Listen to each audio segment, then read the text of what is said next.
El cinquè principi que us proposem és el de la inclusió i la solidaritat. Aquest principi lliga amb tres objectius de desenvolupament sostenible de l'Agenda 2030, que són la fi de la pobresa, la fam zero i la reducció de les desigualtats. En els processos de selecció de personal en les empreses i organitzacions s'avaluen capacitats, habilitats i competències bàsiques, transversals i específiques, seguint un model competitiu en el que normalment es tria la persona més competent i hàbil. L'economia social fomenta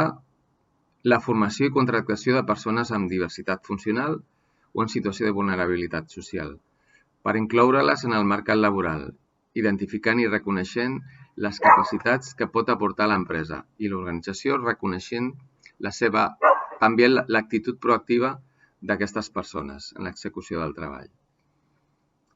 Pot aportar a l'organització valor humà, autoestima a les persones incloses,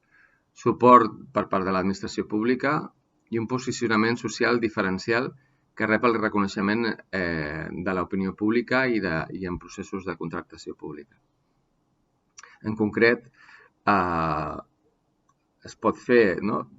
cercar assessorament d'organitzacions expertes en la inclusió de persones amb diversitat funcional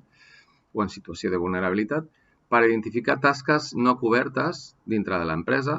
i formar aquestes persones per capacitar-les per fer-les.